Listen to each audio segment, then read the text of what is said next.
Welcome to the internet, and welcome back to more Phoenix Wright. We're in the cross-examination. Witness, get on with your testimony, please.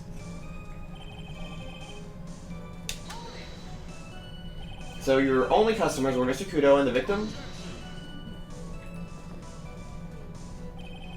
How many times do you need to ask the same things, right? You never catch me drinking the same blend twice. Huh? You're trying to establish the presence of a phony victim in the restaurant, but you're wasting your time. You can't grind birdseed to make coffee, if you catch my drift. I don't. But there's a hole in this testimony somewhere. I'm sure of it.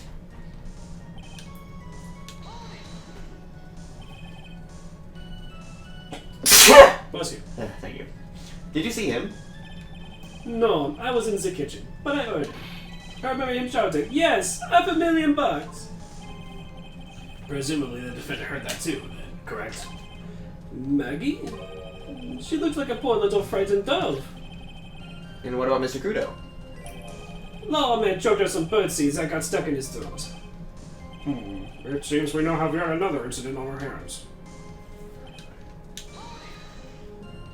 And what were you doing at that point? Without any customers, you must have had some time to kill. I'm a multi-talented woman, monsieur. You just testified to being a man. Make up your mind! Sorry? What do you mean? There is Laura known chef Jean Armstrong and that tragic poet, Clarice. I guess people can be... I just realized that could have come off as insensitive because there are people that can be considered gender fluid. So when I say make up your mind, I'm not talking about people who are gender fluid. Maybe he's gender fluid. I don't know. I'm just covering my bases. Well, they don't even seem to really be arguing about the fact that he's gender fluid. He just seems to make a reference to being a woman every so often. Yeah. Which, I mean, fine, but like... Is it kind of like when we go like, oh, girlfriend, you know, so, like, just jokingly or whatever? That's kind of how it feels. It doesn't feel genuinely like he's trying to say he's a woman. Just that he just refers to himself with that sometimes. I don't really get why. I don't know if it's supposed to be funny. I don't know if it's supposed to be serious. It just seems pointless. I guess maybe it's like when sometimes I joke to myself. I don't even think I do it with you, but like sometimes I joke to myself, you know, being asexual and whatnot. Mm. I say, I'm a strong, independent woman who don't need no man. I mean, alright. I don't know. It's just funny for me, at least. I guess. So, unless he's talking about having, like, multiple sides to his, like, personality, like... I mean, men can be effeminate, and that's perfectly fine. Well, yeah, he's clearly very effeminate. Yeah. But I think he's trying to argue that this persona he takes on Clarice is, like, another side to him, and that's why he keeps referring to himself as a woman, is because he's got both a male and a female side that he kind of delves into. Maybe? I don't know. I don't think it really matters. Yeah, it doesn't. It's just something that keeps popping out. I'm like, why? Yeah. Clarice. Oui, I was writing a poem, an angry tale of a chef with $500,000 of debt. Cooking for a man who won $500,000 on the lottery. It is called Pourquoi. It means why. Perhaps I could recite it for the court. Please don't. Okay. You mean you contacted the police as soon as the incident occurred? I asked the old man to call from the payphone. But you're an argument, right? The purpose of this phony victim's performance was so the old man would see it. In other words, once the incident occurred, this opportunity would completely disappear. Indeed. Bien, it seems the shadow of doubt has been lifted, n'est-ce pas? I guess Mr. Armstrong is connected to this case, huh? Absolutely. Someone was impersonating Mr. Glenelg, and I refuse to believe he was oblivious. He was there the whole time, after all. But if you're right, wouldn't Maggie have noticed too?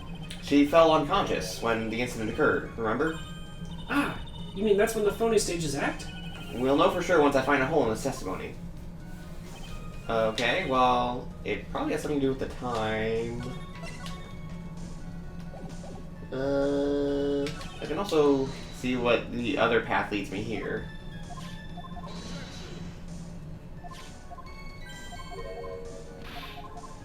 Wait.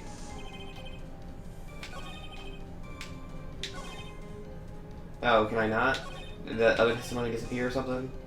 Which one? The one... Oh, I guess this is it. It's just like, I remember the old man arrived not long after him. And then I pressed that, and it was like, what time? Remember, it had like 3 options. Oh, right. So I guess it just changed into this one. Okay. I was gonna see what the other path led, but I guess it doesn't matter. Yeah. Well, the other path was don't ask anything in how many minutes, which he already said it was 5, so I mean, does that really matter? I guess not. I mean, should I try the autopsy report, I guess? I don't think it would lead anywhere, but no. That's okay, I saved. Let's see. Go back to the beginning of the testimony. So, the victim, Mr. L, came to the restaurant alone. Okay? That probably makes sense because he was there to meet somebody, right? Yeah. Okay. I remember the old man arrived not long after him, just after 2. That would bring it from being a whole hour down to half an hour. Well, he's obviously lying. Because the victim would have, the actual victim, not the phony victim, would have arrived way earlier.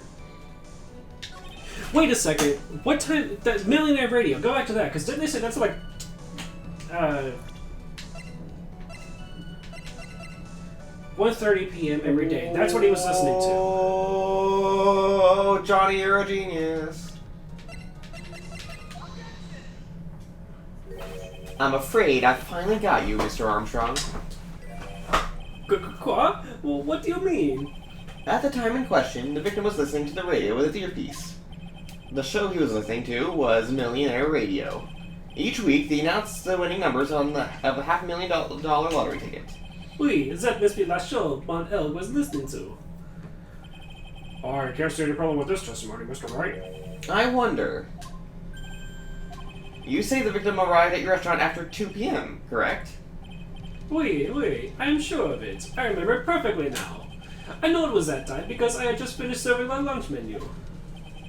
Get to the point, Wright, if you have one. That show is broadcasted live at 1:30 p.m., and it claims to be the most thrilling 10 minutes of your life. It's on the air 1:30? Now, supposedly, the victim made some noise when he announced that he had won. And yet, I don't believe his cry of joy could have occurred after 2 p.m. Because the show had already finished more than 30 minutes earlier by that point in time. No! This victim we are told about has done nothing but the impossible.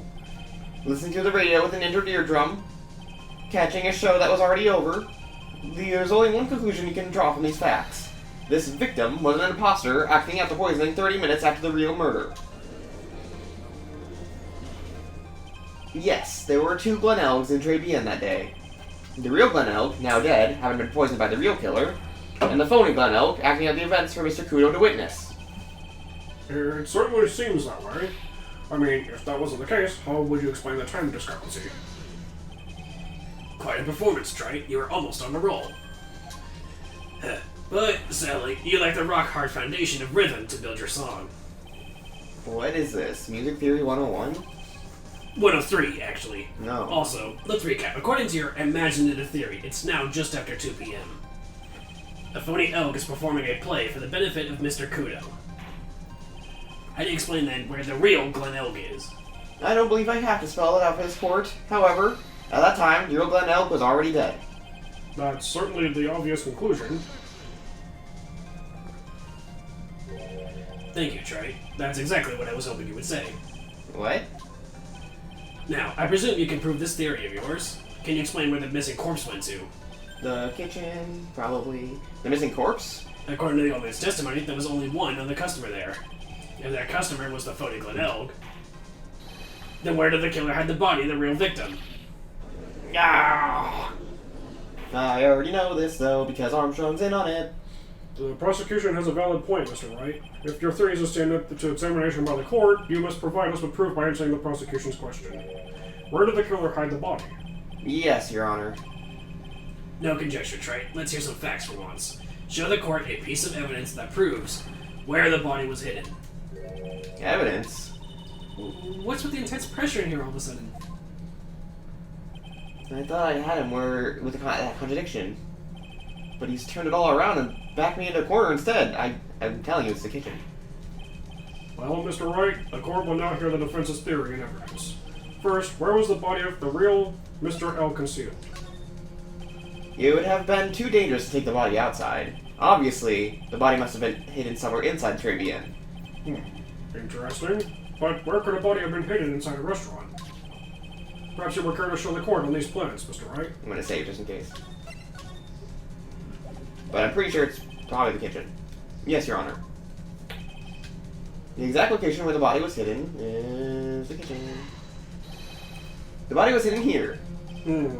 I see. Nice supposition. But the real question is, can you back it up? Where's the evidence that proves the body was hidden at that location? Well, let's see what we got. Fuck. So, covered in the kitchen. I mean, I could try that. Maybe, like, that's where he takes all his stolen things, but...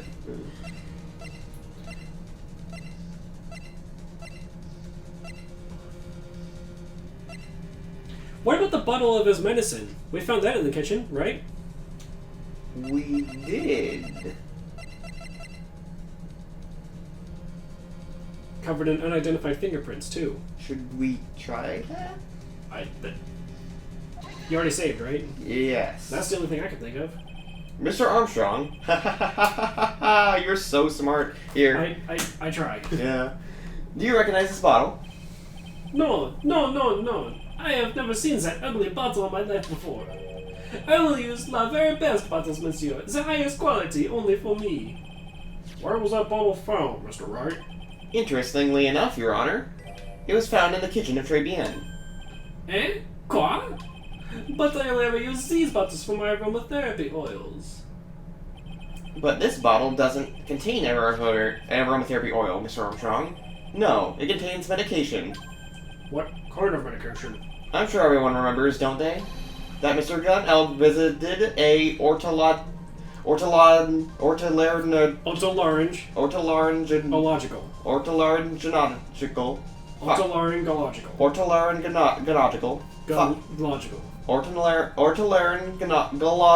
fuck, whatever. Otolaryngological clinic. And was given medicine that day. You can't be serious. The vent has the contents of the bottle analyzed, and I have the lab results here. The contents of the bottle match the prescription that was given to Mr. Glenn Eld. Glenn Eld's murderer hid the body in the restaurant's kitchen, at which time the bottle fell out of the victim's pocket. Mr. Armstrong, when the incident occurred, didn't you say you were in the kitchen?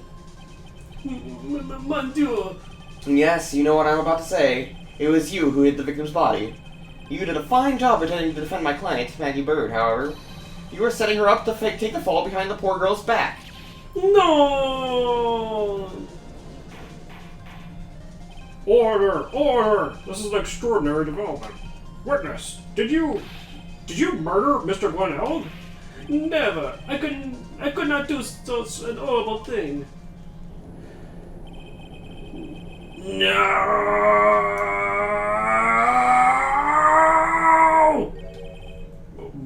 Mr. Godot? Whoa there. Are you doing alright there, bud? I mean, I know... Shut up! Okay. Jeez, I thought we Shut the fuck up!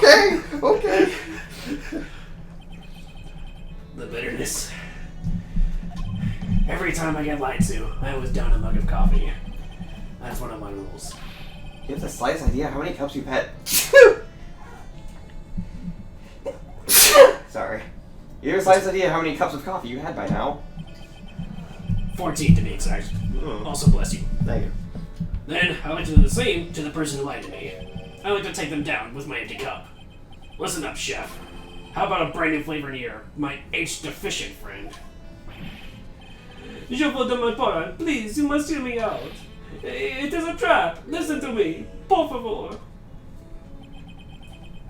Yo hablo español, Mr. Armstrong, and por favor is Spanish. I'm only going to ask you once. Did you do it? No, absolutely no. Let's hear it. You've got one shot. Right, Gramps? Witness, the court will permit you the chance to make one final statement. If you lie under oath again, Mr. Godot's coffee mug awaits you. As does my gavel. And my bow. And my sword. And my axe! And my finger! Objection! I don't know. Dude, I saw this... Hold on, I'm sorry. I saw this one edit of Phoenix Wright Oh no. on Twitter. He slams the table and then does the point thing like normal, but slams the table, Objection! slams the table, but instead he's like holding a gun. And Oh, jeez! Objection! Yeah. It was hilarious. So that's who shot Manfred. Oh no!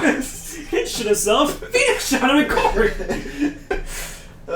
Why do they always say in what do they always say in movies? I had a bad feeling about this. Very well. Begin your final testimony, Mr. Armstrong. God damn it. It is true. I hid the body in the kitchen. A man forced me to do it. I had no choice. I had to go along with it because there was a reason why I could not refuse. But I did not kill him. I swear it. You must believe me. You were forced? By who? I cannot say, or I will be erased. Let's try a different question then. When Mr. Glenn Elg died, was there really only one person at his table?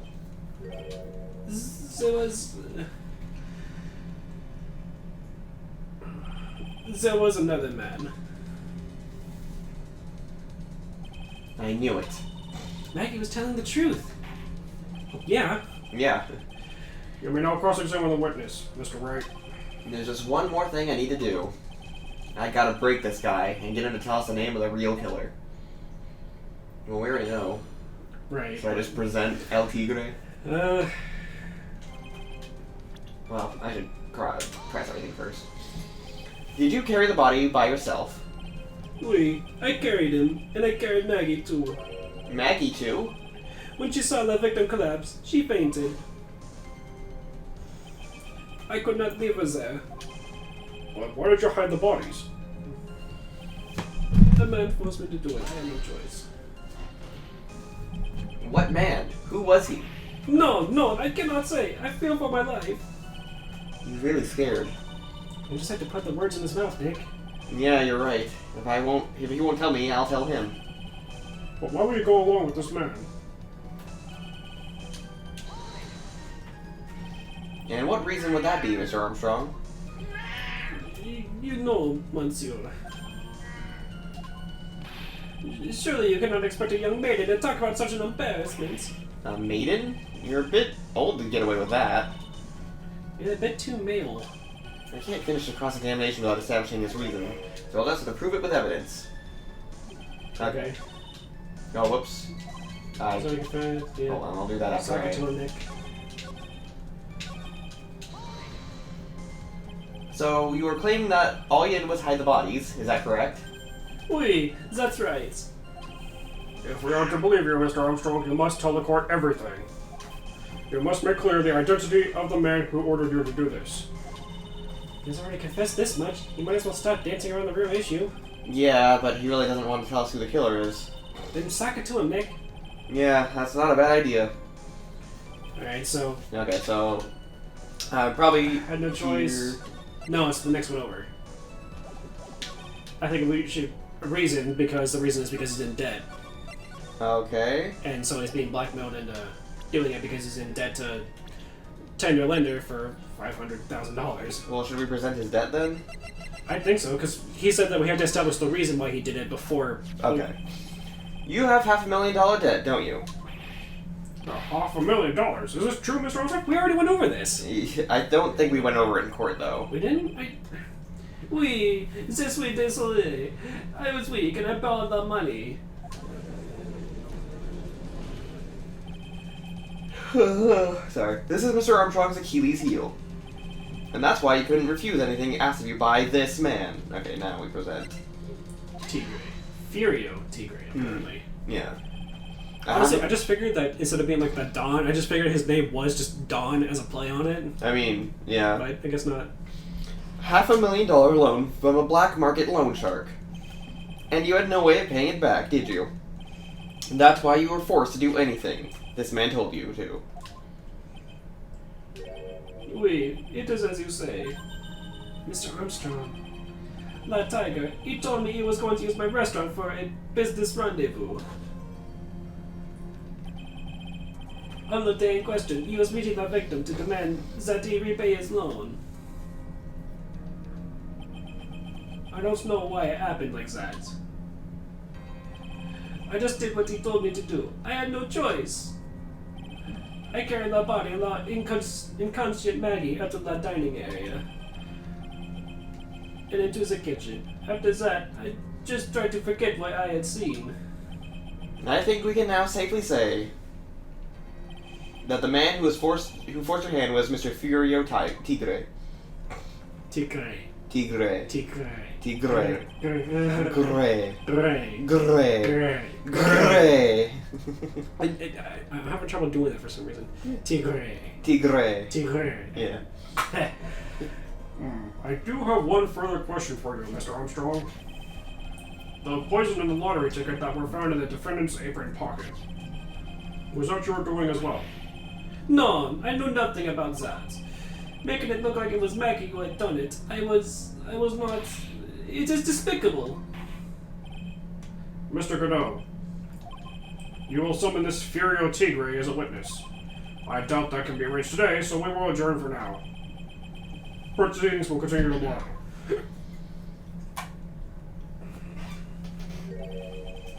30 minutes. What? The trial will go on. I'll see to it myself. I need half an hour to get that guy on the stand. Not a minute more. How the... Don't sit back and relax yet, Wright. No one knows if that chef is really telling the truth or not. This trial could still go either way. Very well. Your request is granted, Mr. Godot. We will resume once Mr. Tigre is ready to take the stand. Until then, court is adjourned for a 30-minute recess. Huh. I would have thought it went to a third day, because usually it does go to 3 days, doesn't it? Or at least it did in the beginning. Sort of seems to be that way, but it seems like it's getting shorter. Yeah, I know the first game had 3 days, but maybe...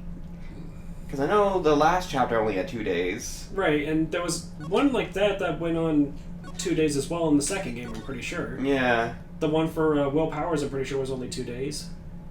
Right? Yeah, and plus, ever since the first game, it doesn't do days anymore. It does parts. Right, so... Yeah. Yeah. Maybe that's how they're splitting up, instead of it being multiple, like, days of investigation and whatnot. Yeah. Moving it a little bit quicker, I guess. I guess. So I finally get to see the tiger on the stand. We've almost got this case won now, Nick. I wish I could I wish I could agree. Huh? When I cross-examined Mr. Armstrong just now, he said he was just doing what the tiger told him to do. But Godot picked up on it, remember? He pointed out that without proof, we don't know if what he testified is the truth. You mean, you think Mr. Armstrong was lying? I don't know, but if that's a line the prosecution takes, we could be in trouble. I get the feeling we don't have the case-making evidence we're going to need. Hey, pal. Detective Gumshoe. What are you so jumpy about, Detective? Your hair's standing on end. Hey, that's the pot calling the kettle black, little Miss Top Knot. It's not a top knot! Never mind about the hair, just calm down, alright?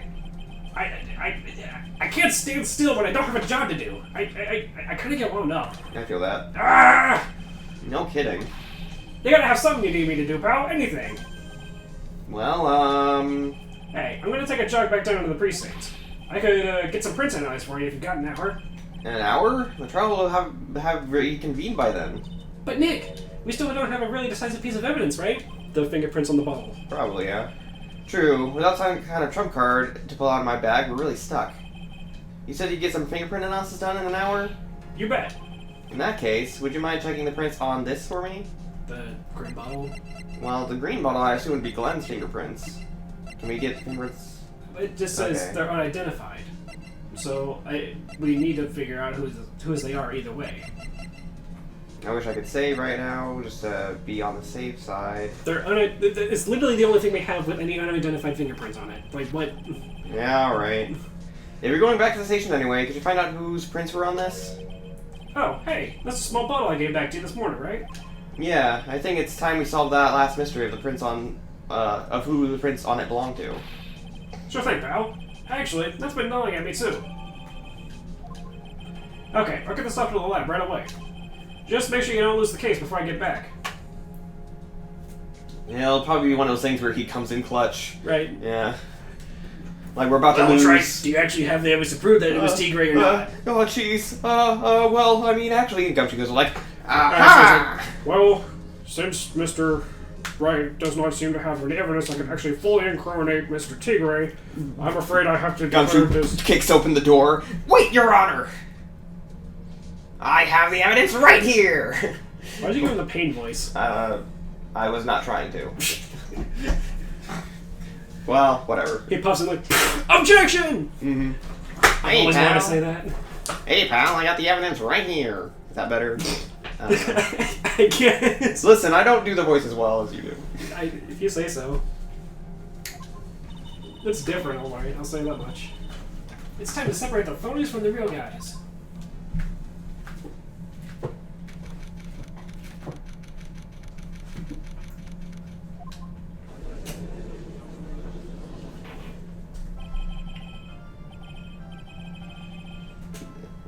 It's your line, by the way, while you're playing with the cat.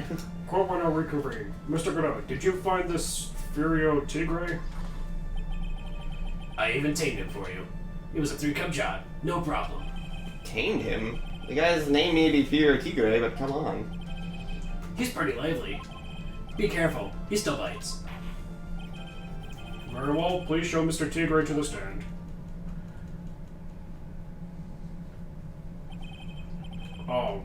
Witness, please state your name and occupation for the...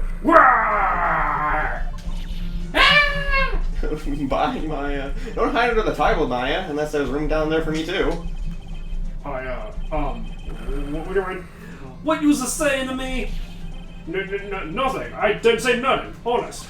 Who could have guessed that the fear would induce a bad Brooklyn accent in the judge? I got business to take care of, do you hear me? So who the hell called me into this hole? Was it you, Spiky? No, of course not. It was the judge. Your Honor! Oh dear. I seem to have dropped my pen. Where on earth is it? Don't mind me. Just carry on with the proceedings as normal. That's it. We're doomed. Maybe you didn't hear me. I said, who the hell was it that called me in here? There's no need to shout. We can all hear you. What'd you say? There's no point struggling. You're caught in a snare. The relentless snare of the law. And I'm the one that hauled you in. Too cool. Don't let him get the better. Don't let it get the better of you, Nick. Jeez. Let's start with the basics. You know, about the incident in question, correct? Incident? I don't know nothing about no sticking incident, masked boy. You mean you didn't attend the previous trial of Maggie Bird? Maggie, oh, I got more important things to do than watch courtroom dramas. Of course. Well, perhaps you could give us your testimony then. Please tell us about what you did on the day of the murder. What? Phoenix Wright. You was the one who set this up, didn't you? You was gonna regret the day you ruffled the tiger's fur. You hear what I'm saying? Maybe I should have brought a diaper with me today. What? Christ. What the fuck? Get a grip, Nick. Jeez. You got this. Honestly, Phoenix, I was not expecting you, of all people, to be into diaper play. I don't think it's that he's into it. I think he's just like, jeez, this guy's gonna make a fucking shit my pants. Oh, yeah. Well, like, jeez. we'll hear the Tiger's Alibi In the next episode. in the next episode. See you guys then. Bye.